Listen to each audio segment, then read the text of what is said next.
Hey everybody, welcome to the Ostomy Guy podcast. I'm your host, Austin. Dude, so I was diagnosed with Crohn's in 1992 when I was 10 years old. And the way I found out was I started having fistulas, which if you know what fistulas are, then you probably have them or know someone with them. Otherwise, there's no reason you would need to know what they are. And they're pretty gross. And when I found out about them, I was at a buddy's house playing Nintendo. And it just started draining in my underwear, which led me to a diagnosis of Crohn's disease. And many years later, I had a colostomy put on my left side, and I've had it for 16 years, 15 years, give or take, somewhere in there. And I've been trying to spread awareness in regards to helping people fresh out of surgery, and the best way I know to do that is here on this podcast. So thanks for joining. Share with your friends. There are tons of people who deal with this stuff who have family members that do, and we are an outcasted group. And one of the things I want to do is try and teach people to share their stories, as personal and embarrassing as they may seem. That is one of the ways that we heal. So today I have the pleasure of talking with Justin, who has his own podcast. He was diagnosed when he was younger. He was diagnosed with Crohn's in 1991, and he's had his ileostomy since 2011. And we get to hear his story and a little bit about kind of what he's got going on in his world. And I have a handful of questions for him in regards to just how he went after surgery and what he struggled with in regards to his appliance and all that stuff. So we'll kind of see what he has to say and what he dealt with. We can share some of our stories. So here's Justin Singh. Do you swim much? Nah, I do not, but it's on my it's actually on my hand. I made a bucket list for myself. Yeah. And so it's like scuba diving is one of them. I want to learn how to scuba dive. Okay. Yeah, so it's interesting you brought that up. Yeah, I put scuba dive, sing, motorbike, and do muscle up. So why do you not swim for a reason? Do you not? Yeah, I'm just intrigued because that's something we do out here all the time. Like yeah, I know. We have pools. We go to the lake all the time. We travel to the beach. Yeah, I mean, we got like the most beautiful beach in the world, Bondi Beach, and I don't swim there, I go there all the time, but I don't swim. I don't know, like, yeah. I think I tried for like 6 years to learn how to swim when I was younger. Okay. And I failed at that quite a lot. But yeah, like, I don't know, maybe I'm an adult now and I'm not as dumb as I used to be, but yeah, I think that's on my thing to learn to do, because I really want to scuba dive, not snorkel. I want to snorkel and, see reefs and things like that. So yeah.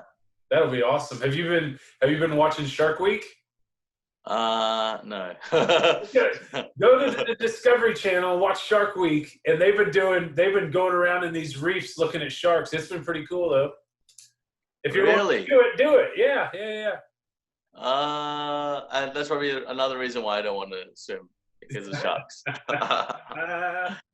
Well, yeah. Allegedly, I was watching. There's a bunch of celebrities that they took down scuba diving to go see these sharks. And they were just hanging out with a whole bunch of them around. No cage, no nothing. I was like, no thanks. I'm good. Why? I know. Why would you do that? Yeah, why would you torture yourself? It's like putting your hand in like a blender. Yeah. And like, hey, look at this, Right. Yeah. So as much as we love, like here, I'm in Kansas, but the water here, our summers are hot, like I don't know what the weather's like where you're at, but today was just, we've had almost in the 100-degree temperatures all week, and it's just humid, and we're used to it. It's not bad. It's just a normal.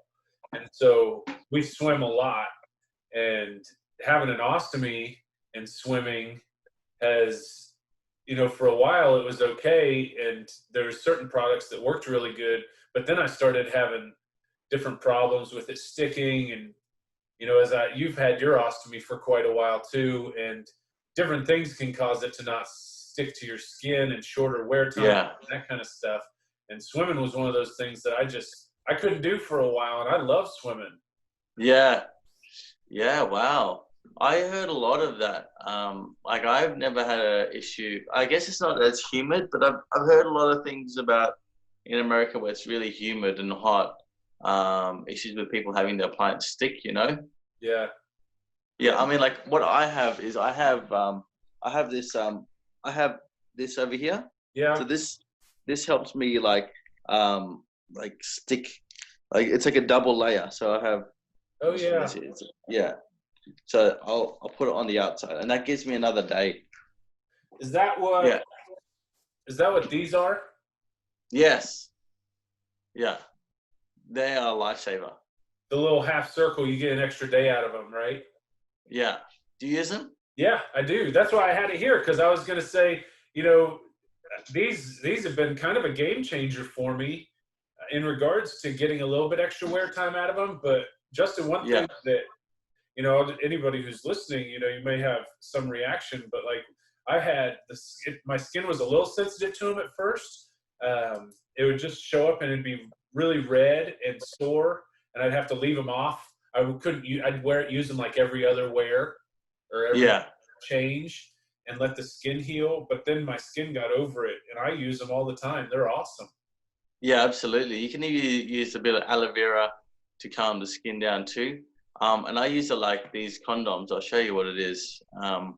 That sit around my seal, which gives me an extra day. Yeah, yeah.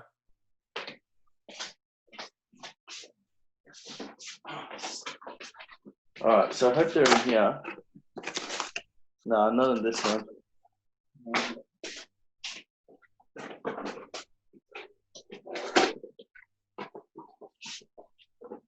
Okay, yeah, here we go. So they have these things that you put on your stoma. Oh yeah, yeah, Have you had those before? yeah. Those are barrier rings. So I switch up. Is that the Coloplast brand? It's a Dermacol. Yeah. Okay. So I switch off between the Hollister one and the Coloplast one for a little bit better stick. Yeah. Right. Okay. Have you ever heard of? I'm gonna text my wife to see if she will bring. This is how it goes. See, I'm texting her to see if she'll bring me something. But have you ever heard of the Secure Press? No. What's that? Is that like something you do in the gym? It It's like sounds overhead press.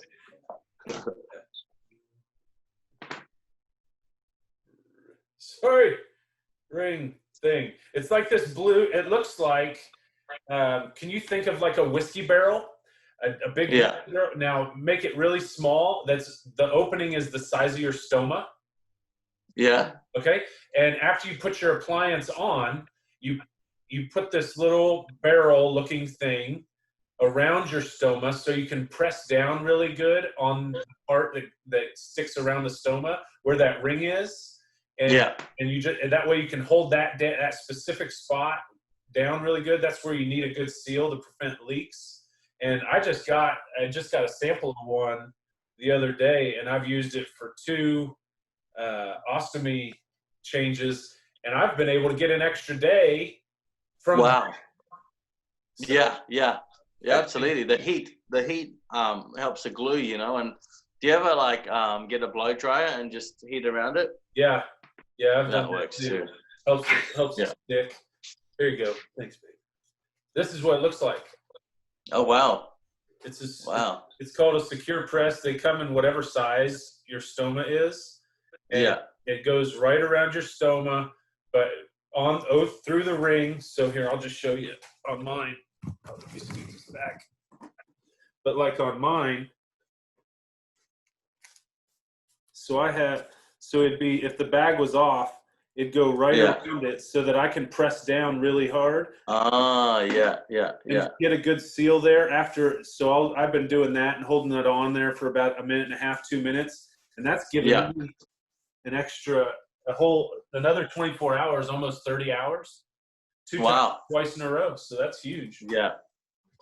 Yeah, it's important, like swimming, but most important is sex.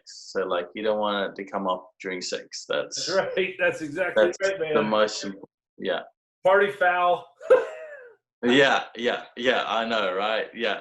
We're like, It's only happened one time. It's only happened one time. One time. Yeah, one. And you know what? It went way smoother than I thought it could have ever gone. Oh, I see what you did there. What I mean was, you think a terrible reaction, and when it comes to like our ostomies and stuff, you always think the worst because of the shame that you just kind of feel inside because of the grossness of what we deal with. And Mm. I was the response was really good and empathetic, and it was just exactly what I needed at that moment. So it just wasn't anything like I thought. But since then, it hasn't happened since then. Really? I think it's a good test of character, you know, to test who you're with Yeah, and to see if they're like, you know, if they're really pragmatic. Because I think when we're going through our different conditions, being with pragmatic people is very important because, you know, life and hospital happens, and to be with someone who can really go with the flow and be cool with things is really important. And I think that's one indicator of it. Like if Yeah. your partner that's or exactly. whoever you're seeing, yeah, can go with the flow, you know. Yeah, Yeah. my wife. So my wife, I would have.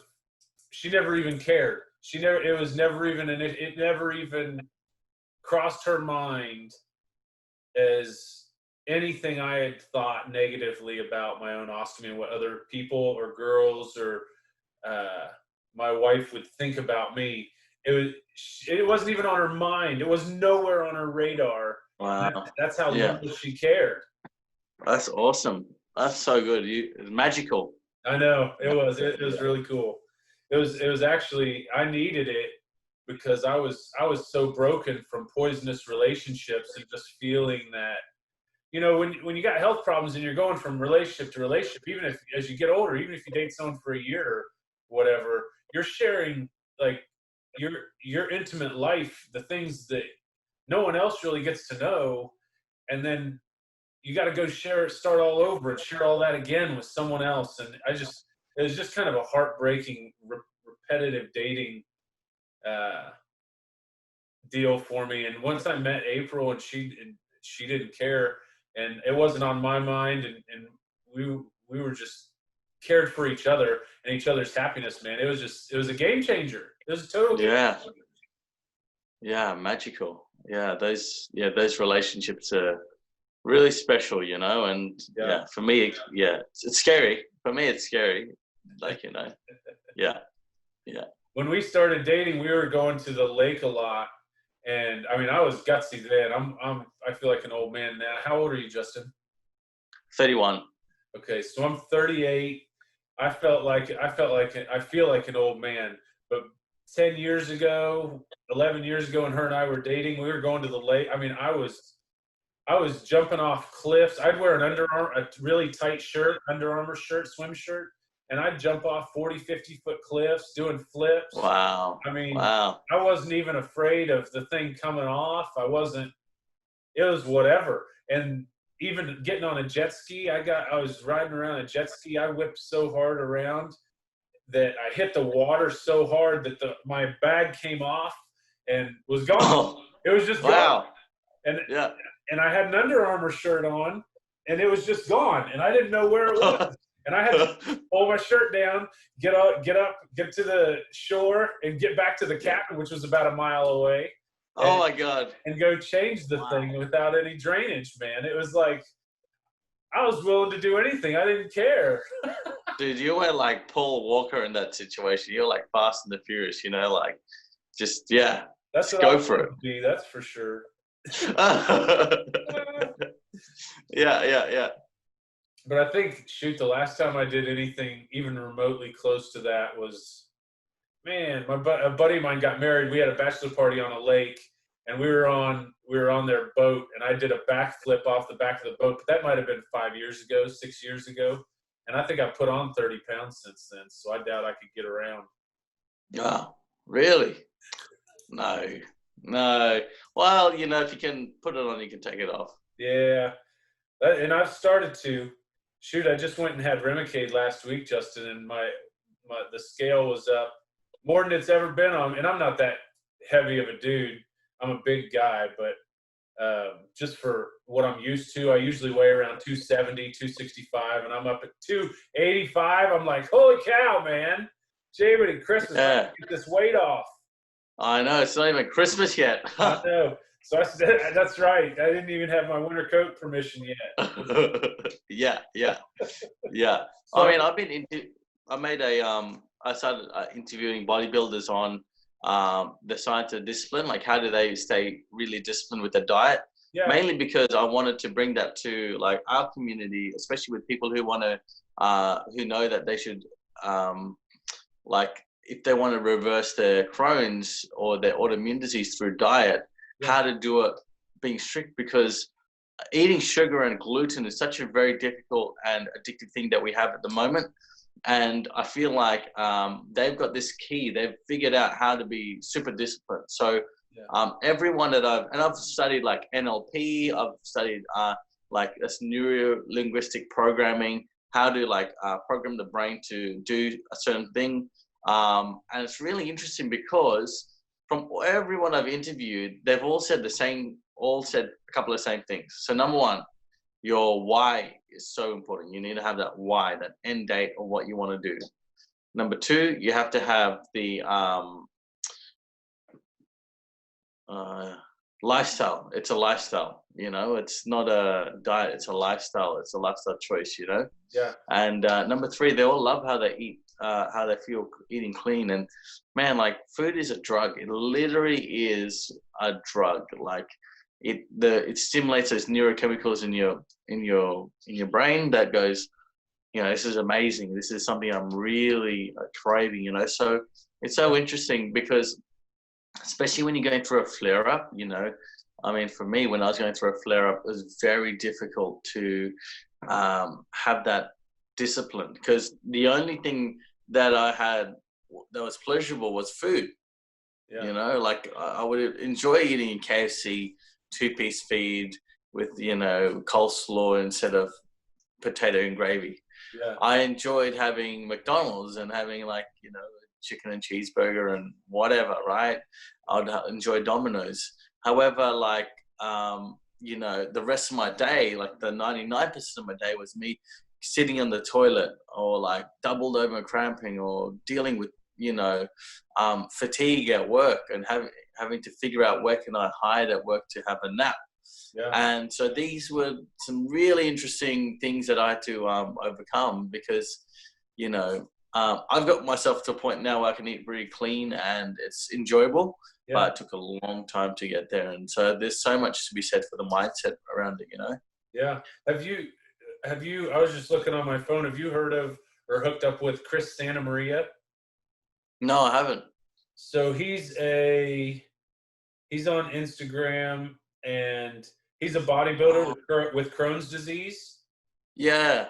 He's a bodybuilder with Crohn's disease and has tons of followers. He does all these really cool. He does really cool little deals with each of his clients and shows kind of how disciplined they are and all the stuff that they're doing, like when they're working toward an event, or just kind of the struggle in their workout routine that they overcame, that they created a new habit. So like everything you're saying, he's always talking about, but he's a Really? with Crohn's. Yeah. Chris Santa Maria 198. Yes. Is That's that him. IBD survivor? Oh wow! Oh, this Yeah. guy's cool. I'm gonna follow him. Yeah. Holler at him. Tell him that I told you to holler at him. Okay. Holla. Okay. Yo. Yeah, I'll do that. Yeah, I'll tell him that. Yeah, he'd be a great person to hook up with somehow. Yeah. So anyway, but so you've had your ostomy now? Tell me a little bit about your story, will you? So when you were diagnosed, I mean, you were pretty damn young. How old were you? That was in '91. Man.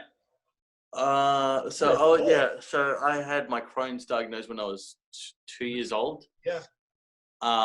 Or 8. So I don't know. It's either 2 or 8, but it was very difficult growing up. I was always having trouble taking a shit, and I would go to school and I would like have poo in my pants. I'd walk around the playground and there would just be shit. I think it was like my mum really, I think what it was is my mum really traumatized me. She didn't like me going to the toilet and she saw it as a bad thing. So I was very shameful of it. Yeah. Just looking back at it now. and like I'd just try and hold it in, and I think maybe that's where it started. I think that's where a lot of my crying started, was just that pressure around there. And then so this is a lot of shame. I don't know. I'm starting to look into it. Yeah, but then like as I grew up, medications got stronger and stronger. Got more and more fistulas. I was out of school a lot. School was very difficult. Surgeries on all those fistulas and stuff then? Yeah, 12 years old. I think 8 was when I first had my fistula, and that was insane. It was so painful. Yeah. And then it just got worse and worse and worse. And then when I think I was 16 or 12, and I had I was 16, I had a resection on my ilium, and that was like super painful. And I remember they were like, we're going to give you either a colostomy bag or a resection. And I was like, I am not getting a bag. That is the most scariest shit ever, you know? And so that would have been 2007, earlier than that, 16, I don't know, 2007 or something like that. Okay. Yeah. And so that was scary as hell, and I didn't want to have that because I was associated with an old person, right? Right. And I remember going under and then waking up and felt on my tummy. I'm like, oh no, I have the bag. No, I didn't have the bag though. It was just super numb, and they had given me a resection. So that's where I had my scar. This was my first scar. That one there. Yeah, from there to there. Yeah.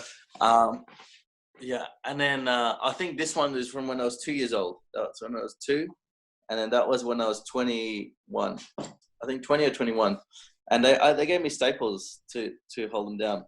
Oh no. Hold them together. Yeah. Yeah. So that was me, you know. And so like stress and fear of talking to women and dating really affected me, you know. I was scrawny, as you know, with prednisone, it's very hard to put on weight to look sexy. And I was always like the scrawny kid. So no one wanted to date me, but I wanted to date everyone in school. And it was really difficult. So typical boy. Hey? You were a typical boy, but you were sick, right? Yeah, no, I didn't care about studies. I cared about women. I wanted to like have my first kiss. I didn't want to die with a bag, you know? Right. So, and then 19, I had another resection. Maybe, actually, 18 is when I had my first resection. That's it. It wasn't 16, it was 18. And I remember I was so stressed. It was my last year of high school before going, and I wasn't stressed about, I wasn't actually stressed about school itself and my grades. I was actually stressed about how do I talk to this one girl in my grade, you know, and she was the most gorgeous girl I've ever met back then, you know. Now I look back, I'm like, she's not that, she wasn't that hot, you know. So funny that. But on my 18th birthday, you can just imagine I'm in hospital, I'm doubled over in pain, I'm on TPN. So that's where they fed me through a bag of liquids every day. And it was the best because I had never felt so nourished and alive. Yeah. And I felt really, really good. And it was just like, it was interesting not being able to eat anything through your mouth. So I was able to like suck on lollipops. I wasn't allowed to eat anything. And so anyone who goes through it's an interesting experience, 1 month without food. And then to top it off, I turned 18 in the middle of that. So as you know, on your 18th birthday, you want to have a beer. You want to have, like in Australia, you can drink at the age of 18 is the legal age. In America, I think it's 21, right? Yeah. Yeah. So you can, have drinks and things like that. So I had nothing. And my mum sneaked me in a poppy seed birthday cake, and I had a bit of that, and it really hurt. So I did that. And then at a hospital, I'm like kind of like now on even more stronger medication. So I was on methotrexate, which is like an injectable, and that would knock me out. I would have that on like a Thursday afternoon. A Thursday morning, I'd go pick it up from the pharmacy in this big like styrofoam box, and I would take it to the doctor's, and he'd put on his gloves and masks and he would like, take the syringe out and look like fluoro green.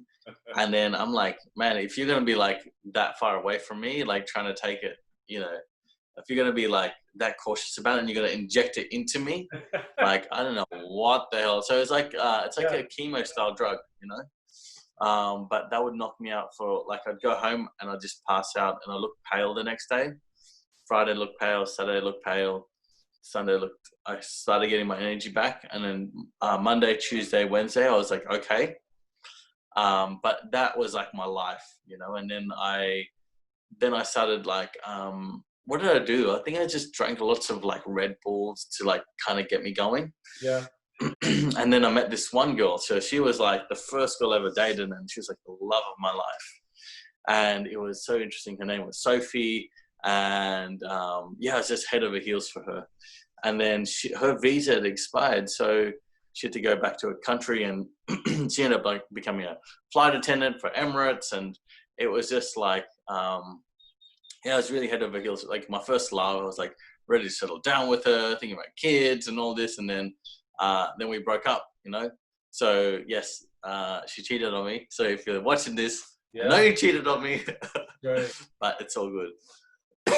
But I got a lot of respect for her. So she's very hardworking and a really lovely person. Mind if I ask, because I have a mild bit of experience in the same area, but how did you respond to that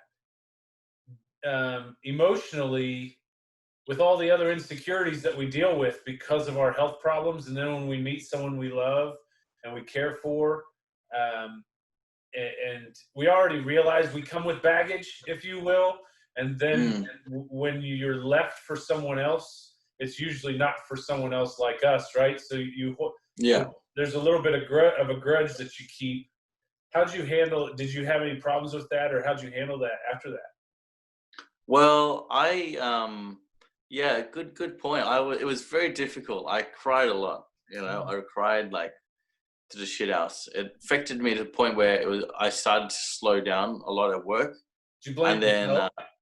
Hey? Did you blame yourself, like your problems? Did you turn inward, or were you just emotionally struggling with just not having? I was just emotionally like devastated. Like, why would you cheat on me? And I was like, because I put my whole heart into it. I put my everything. And, I remember every month I used to make her like a card or a poem or something. Like I make something special.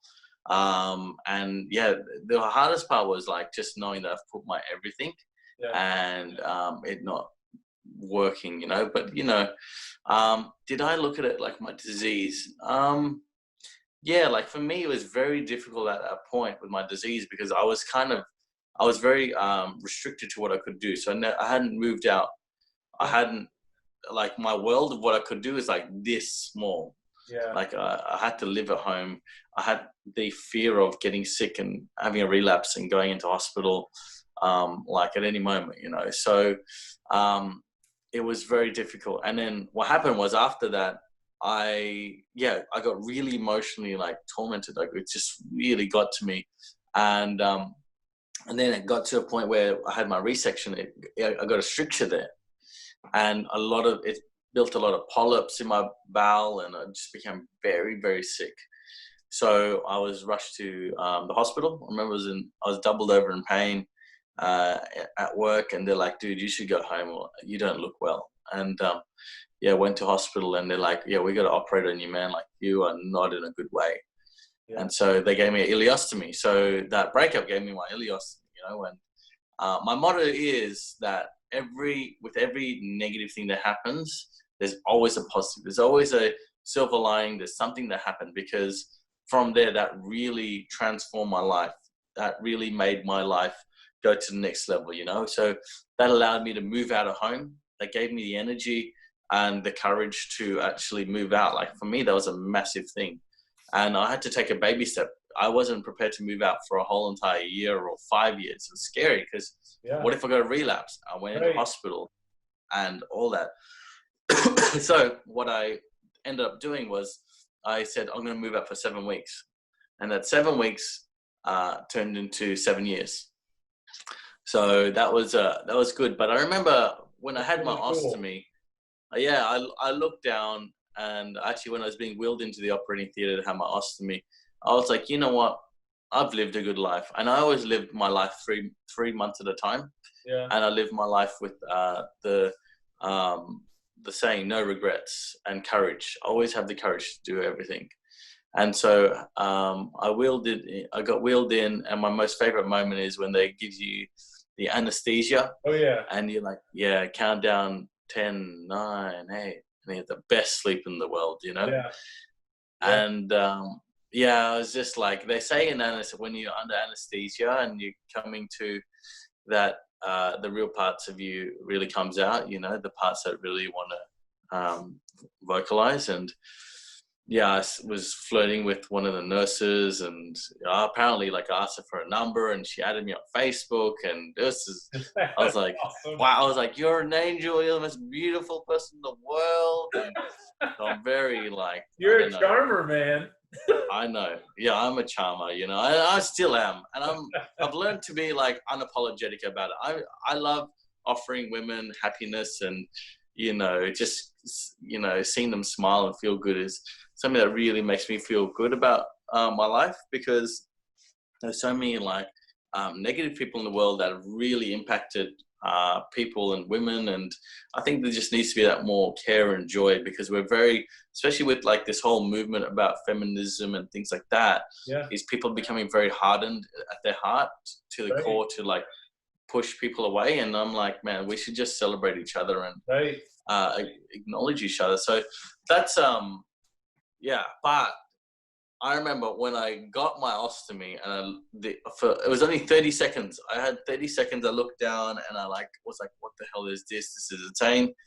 And I was like, no, this is the best thing ever. Like, I'm so inspired. It's the greatest thing. I'm so happy I've got this. Really? And I only learned that, yeah, because I had a dating coach. So I had a dating coach in America. His name is Brent Smith.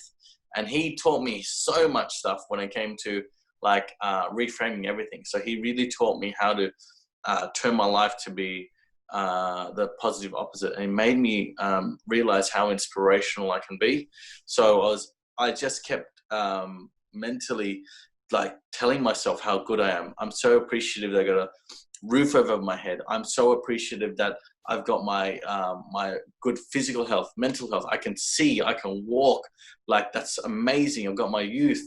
I've got a bag. It's a sexy bag. It's the most sexiest thing about me, that when girls see me, they're like so inspired. They want to hook up with me because they're like, oh my God, you got a sexy bag. It makes you so inspiring, and things like that, you know? So he really ingrained it in me, and I trained myself to now look at life like that, because in my high school life, it wasn't like that.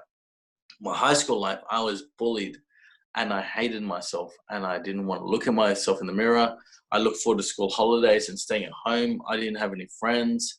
I was the nerd of the nerds, and even the nerds didn't want to hang out with me. And I did. Okay, fair enough. You hang out with the nerds, but at least get good grades. Like, my grades sucked. Like, Yeah. I got E's and F's in everything. The only like class where I got an A was in Italian, because I had the hots for the teacher, and I loved Italian. Funny how that works, right? Yeah. I had a you know, there's a saying, you got to do what you love, and you'll be good at it, right? That's right. That's exactly right, man. Yeah. So I now see, like, you know, was 21, and I was like, had this belief that ostomies are not sexy, and I was like, well, they are sexy, you know. Like, I'm like, they are sexy. They're the sexiest thing ever. And so I went on this journey of figuring out how to make it sexy. How do I reframe it to be a sexy thing?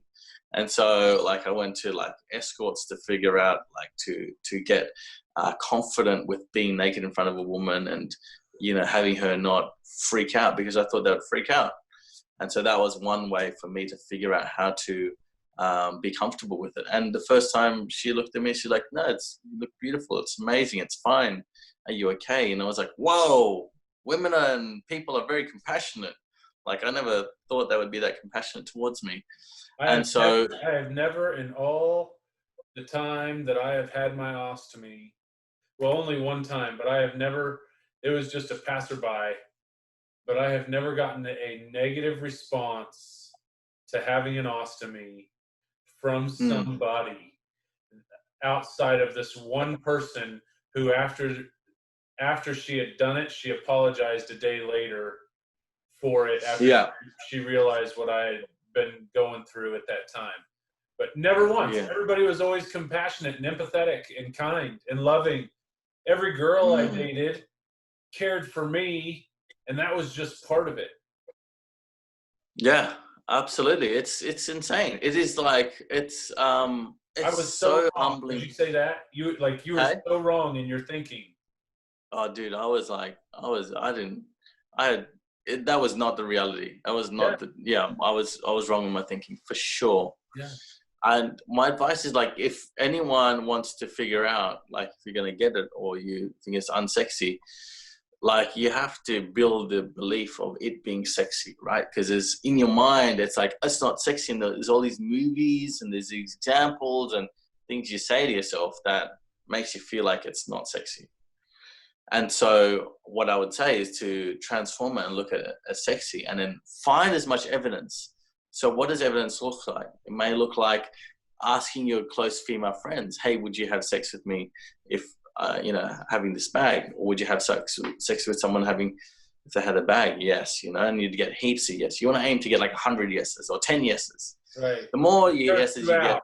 Would you be grossed out if if we had sex and I had a bag? Right. Yeah, yeah. Yeah, absolutely. And then you look for other examples, like on social media, of like really hot people with, bags.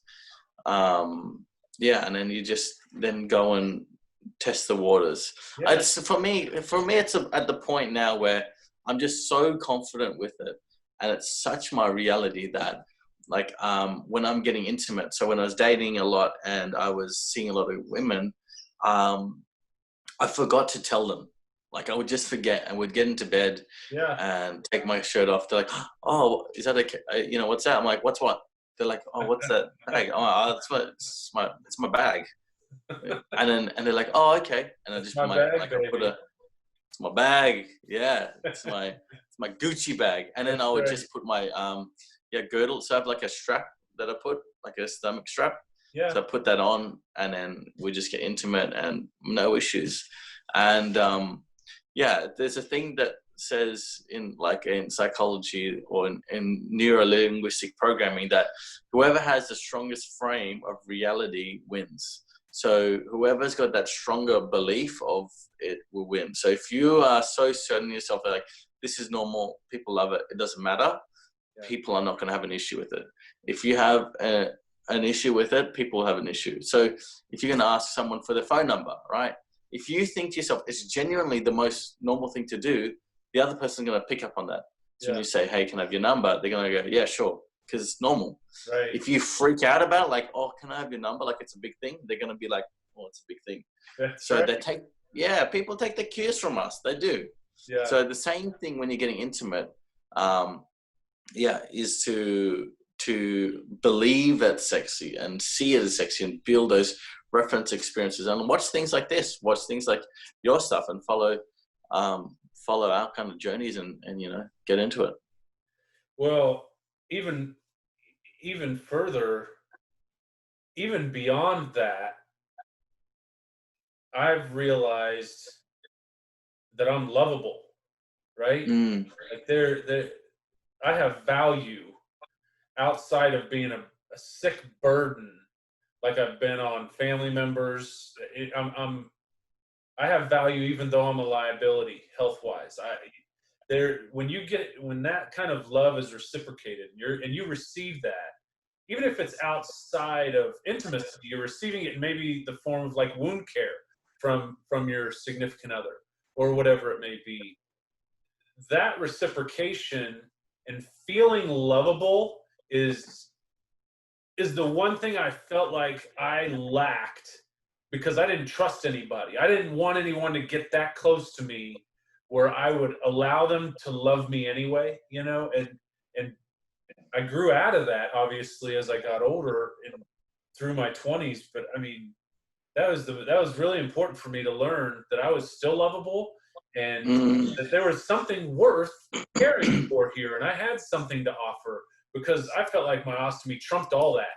Having Crohn's trumped all that. I was always trying to hide it, right? Like you were Yeah. with all your problems the same time I was, and through high school and college, all you do is hide that. You act like it doesn't exist, so you can go hang out with the girls and go hang out with your buddies and stay out Yeah. until really late. And you just sneak off and go home and get your rest and call it a hangover for 3 days. You just suppress it all, and it makes you feel like if I let people see this, I'm unlovable. And when I realized I'm lovable and I'm worth loving, and I don't have to hide that stuff, you know what? The stress went away. I started having more peace of mind. I was sleeping better. I had realized I had genuine friends around me. It was like a game changer, just being able to do what you're talking about. And that is really just being able to have love reciprocated and feel it.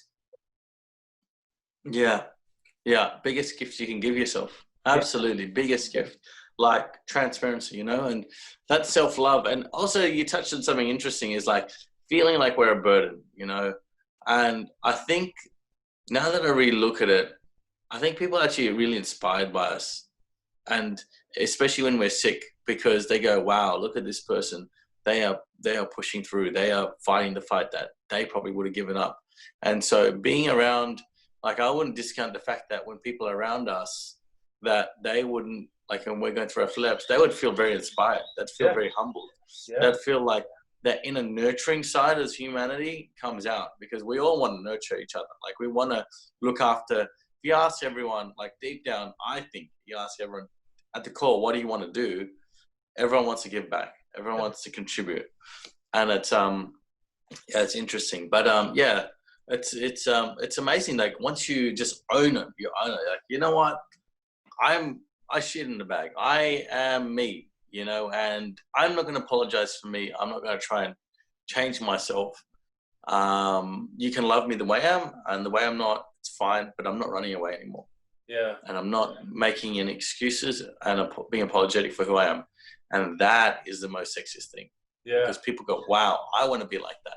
Right. And actually doing that. So when I was able to begin owning that, I was able to also get off anxiety medicine, depression medicine, all the other stuff that was helping me learn to cope with not accepting who I was. Because I was trying to live in the world in an alter reality, because I was denying and suppressing so much of the BS that was going on in my world because I didn't think people cared. Yeah, absolutely. So I want to segue over to ask you, so what would you say is the best thing that has resulted from you having Crohn's and an ostomy? What is one of the best things in your life that has resulted from dealing with all that shit? Oh, dude, like, do we have, Yeah. I don't think we have enough time. Yeah, there's so much list off stuff. 100 things. I want to hear them. All right. So number one, it made me so grateful for being alive. Yeah. It made me so inspirational. It made me just love being alive. It lowered the bar for me of happiness. So I had the happiness up here. Like it was a place that I had to get a job, get a car, get blah, blah, blah, go to uni and all this stuff. And it really brought it down to here, which is I'm alive. I've had everything taken away from me, and I am so grateful. And so now, like, if I lay on my bed, I'm so happy because it's so comfy and nice.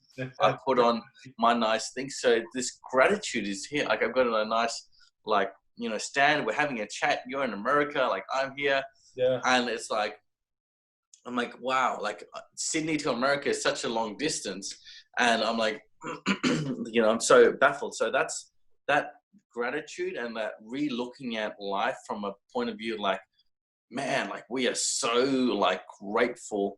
So that's one of the biggest gifts that I got. Yeah. And that made me really inspirational, and people magnetized to be around me because like, Justin, man, you've got this vibe around you, like people really love it when I walk in the room. They just feed off my energy. Like I remember I was hanging out with all these really rich entrepreneurs, and they had we were partying on a multi-million-dollar yacht. They had Bentleys and Aston Martin DB9s and all this stuff. And I had nothing. I was just me. I had my bag, and they craved to hang out with me. Like, Justin, man, come along, come hang out with us. I'm like, why? Like, dude, your energy is amazing. Your outlook, like, and that's one thing that you can't buy is that energy and that attitude. So I would say that. Crohn's makes me sexy. Crohn's makes me a fighter. Crohn's, like, women are like, they're like drawn to me because they're like, man, you are different. You're the top 1% of guys. Not only do you have like an autoimmune disease where you're about to, you can die at any moment, but also you've got a bag, and you just show how inspirational you are, like how you fight you just keep fighting, and this girl I'm seeing at the moment, she always says, like, how inspired she is by me. I'm like, wow. And I'm looking at her, I'm like, man, I'm just so inspired by you, so it's really cool because it's not the looks, it's like at the core who I am, my essence, and who I've really cultivated myself to be is the most inspirational thing, so having a bag, I mean, there's so many awesome things, like, in winter you can put your fingers on your bag to warm your hands up. It's like a little hot water bottle.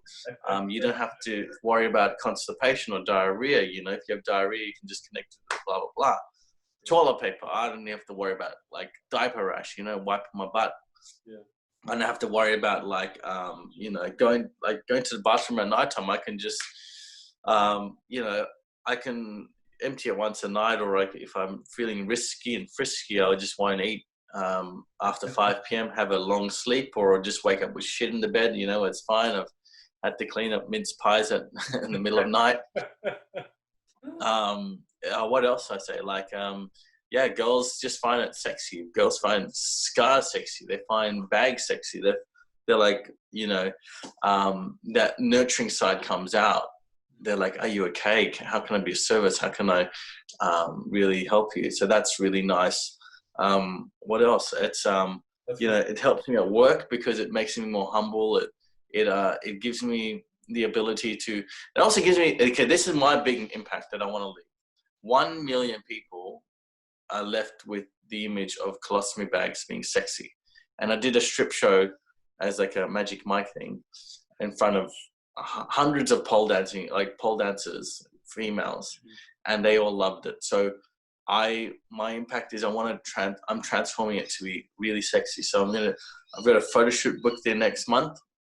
It's going to be very raunchy, and it's going to re-change it because a lot of people are looking at it like it's the end of the world. And then the world, it's like, it's your wingman, it's your wing girl, it's the thing that's really going to help you find that person that you really want to connect with and settle up with. I'm not going to say settle down, because settle down means you're going down. You're settling up with, right?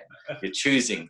I was actually like thinking of a different word for settling down. Actually, I think premium subscription is a good way of describing it. Yeah.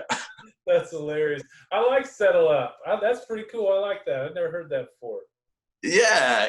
It's like, Cool. when you say settle down, you're like, man, just settle down. Like, you never, settle up. Yeah, settle up. But what else, man? Like, there's so many things. That's like, awesome. I can't fathom, like, the negativity is just programmed out of my brain. Like, I can't, like, it doesn't get to me, like, at all, So I've had people say, like, what about the fact that it changes your life? I think it's amazing. I think having a routine life is the most boring shit in the world. And if you're doing that, it's like, for me, it's like death. I like change. I like variety. If I'm like sent to the hospital tomorrow, I'm like, awesome, this is great. I'm gonna like now relish this. I'm like, cool, what's this new next adventure? So it's like this, create your own adventure book, but life, and I felt like shit a few times. I'm not gonna lie. I've been like training really hard at the gym, and I'll just get sick, and I'll be like, man, like this, like my immune system is not as strong as everyone else. I'm trying to keep up with everyone, and I'll just like puff out easy, or I'll get sick. But at the same time, I'm like, I know that if there's 4,000 things I can do that a normal person can do in their life, Crohn's and ostomy means I can do 1,500 things. And sadness comes from when I focus on these things that are outside of, that I can't do. The other things. But these 1,500 things here are the things I can do, and they make me feel so happy. And I maximize the 1,500. I'll go do 1,500. Maybe I'll push myself to try and do 1,600 things, right? The 16, and those 100 things may make me sick, like training really hard, or like, you know, taking my diet to the even extreme level, or whatever, right? Whatever it is. So, but I'm really happy that I'm squeezing the most out of life and not focusing on the things I can't do. But I did walk around life for a long time being really like pissed off at people, going, you're wasting your life. If I had your intestines and I had your health, I would look after myself. And I had stopped doing that because I built a lot of resentment towards people. I built a lot of anger, and it didn't move me forward. It made me really sad and upset. And I'm at the point now, I'm like, whatever, you know, they can, there's no competition with me, you know, and that's the thing that I'm now learning, is like no competition. And yeah. Dude, going through what you went through and then getting to where you are now and your mindset, that's huge. That's amazing. I love it. That's something most people don't get the chance to even understand, because they're so caught in that negative world that you know you were in before. And this is huge that you're spreading so much awareness, Justin. I really appreciate it. I'm looking really forward to continuing to follow you, and I appreciate you coming on my podcast, man. This is awesome. Oh, thanks, brother. I appreciate that. All Hey, good. Tell our listeners where they can find you, what your tagline deal is, so that they can follow you, and about your podcast as well. Oh, awesome. Thank you. So my Instagram is thriving.with.crohn's, and my podcast I'm going to release is the Crohn's and Ostomy Project. So that'll be up soon. I've got a couple of episodes, but I don't know how to do it properly. So yeah. There's a learning curve, but you know, we're all kind of trying to figure it out, but that's cool. That's awesome. Yeah, cool. Thanks for having me, man. I appreciate that. Hey, you're welcome. And thanks for everybody for listening in. Please follow, like, subscribe to us, and share it with your friends and those who you know that are dealing with this stuff. It's so important that we share. I say it every time. Having someone to share your story with and listening to others is how we grow, how we learn and feed off each other, how we realize our problems aren't that big of a deal, and how other people have worse problems than we do. And when we start looking at everyone else's life, especially when they're kind of similar to ours, we look at our problems and we want them back, and we accept them a little better. So thanks everybody for listening. I really appreciate it. And we'll talk to you next time. All good. I'm going to do a selfie.